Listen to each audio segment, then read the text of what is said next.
All right, welcome back, everybody. Time now for Great Day Food, a comfort food dinner that many of us remember from our childhood, Karen. Yeah, but we are making it on our own. So Chef Plum is in the house. It's shake and bake chicken tenders. So thank Super you. Easy. I know. You know, Scott talks about shake and bake. We talked about it last week at Shake and Bake, and I helped. I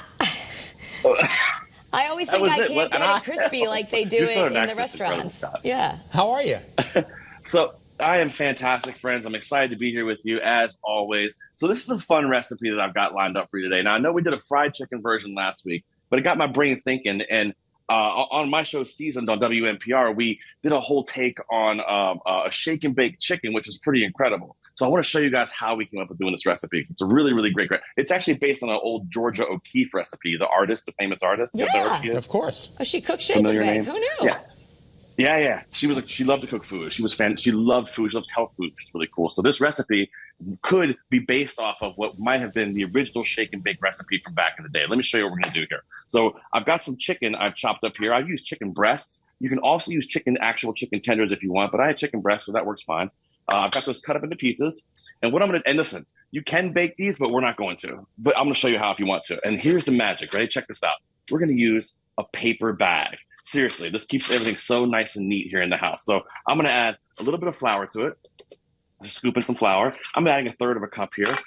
Then I'm going to add a nice healthy pinch of sugar. Everything all inside this bag, by the way. Sugar. Nice healthy pinch of sugar. And then I've got some Parmesan cheese right here. So I'm going to take this cheese. I'm just going to kind of put this in here and grate this in here. You can get the pre-grated stuff if you want as well. You can see I'm just kind of grating that cheese right into the bag because that cheese adds a lot of flavor to the stuff. So there we go. So if you can get I'll add a little garlic powder as well. I'm adding about a teaspoon of garlic powder in there. So let me show you if you can see inside the bag. It's going to be kind of hard, but you might be able to see inside there. No, we got got it. See That's those kind of ingredients are in there? Yeah. So now we're going to mix them up. And look, and I spill stuff all the time. Look, I didn't spill anything really, so that's great. So here we go. We're going to take our chicken pieces that we've got here, and I've broken an egg into a bowl. And I'm going to take our chicken. I'm just going to put this right into the egg. Now, the Georgia O'Keeffe recipe I did this with, I couldn't believe they were dipping it in the egg and then putting the egg inside of a paper bag. I was like, how is that going to work out? It does. It surprised me as a chef because it goes against everything you would think. You're putting something wet inside of paper. It should make a mess. It doesn't. So here, I'm putting them in one by one. Let's put 3 in here. There we go. Right into the bag. Awesome. Now, what we're going to do, while that's getting nice, while those are hanging out for a second, I'm going to take our burner that we have here. I'm going to get it nice and hot. And I'm going to add a little bit of oil to it. Now, I'm going to put oil. I'm using a pot so it doesn't spatter everywhere. But you can use a pan as well. I'm not putting a bunch of oil. I'm just putting enough oil in here as if I was like sauteing something. So it's about 3 teaspoons or so. So there we go. Let that get nice and hot. What's wrong? Is that scary? No, it's a pretty good amount of oil. Well, but it's not like a deep fry oil, right? Right. Like just like an inch or something, or not even. I mean, I'm maybe 1/4 of an inch in the pan. 1/4 inch. Okay. It's not as much as it looks. It's hard to tell in the pan. It's not much. I promise. Right, you. it's not much. But Okay. we're gonna get that nice and hot. So while it gets hot, I'm going to take our bag now. I've got our chicken in it. You can see it's a peek in there. You can see it's in the bag, right? In the bag. Let's take it, wrap it up, and give it a couple of shakes. We want to get it nice and coated in there. There we go. It's silly. I'm telling you, we're shaking it in a paper bag, but this is what happens. So one of the things you could do now with this is, if you wanted to put this, instead of frying it, you wanted to do it on a tray, I would take my sheet pan out like this, and I would take our chicken out of here, using my tongs, of course, clean tongs.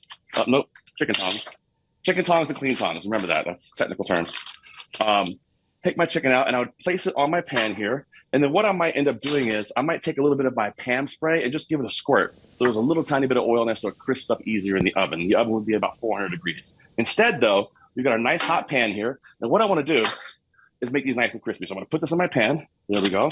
And you can see it starts to bubble up beautifully on the sides there. And this cooks so fast, you guys. I'm telling you, it's remarkable how fast this cooks. And you can do, I'm doing 3 at a time here. You know, I try to do much more than that because one of the things people don't realize when you put something in hot oil like this, the first thing it does is lower the temperature, right? You're putting something cold into something hot.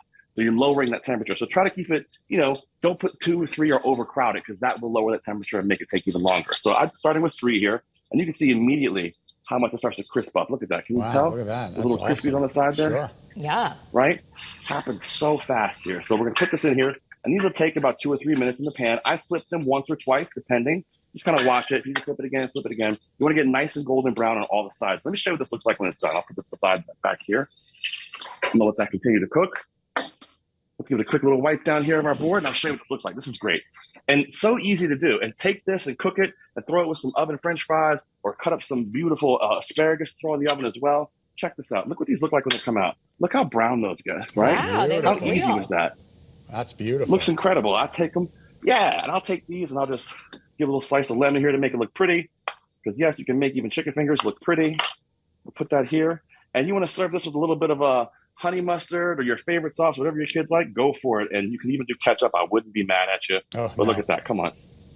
Easy, easy, easy peasy. Give it a lemon squeezy. Perfect. That is awesome. I love it. It's like a little chicken Milanese. Now my kids would probably take the green part and move it to the side, but I love it.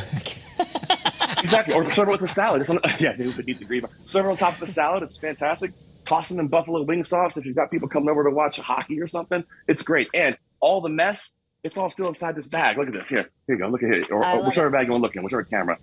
All the mess is right there. It doesn't go everywhere. It's a fantastic way to fry something up or bread something up and keep it nice and simple. Thanks, All right. Chef. Thank you, Chef. Want to remind you, if you go to WFSB.com, click on Great Day, you can watch this video again. You can just have Chef in your kitchen helping you when you make it at home tonight. Thank you, Chefy. Always good Shoot to me a see message you. on Instagram. If you have a question, shoot me a message on Instagram. Oh, yeah. @Chef_Plum. I'm very active. I'll talk you through it. It's really DM simple. him You like guys the are the best. kids.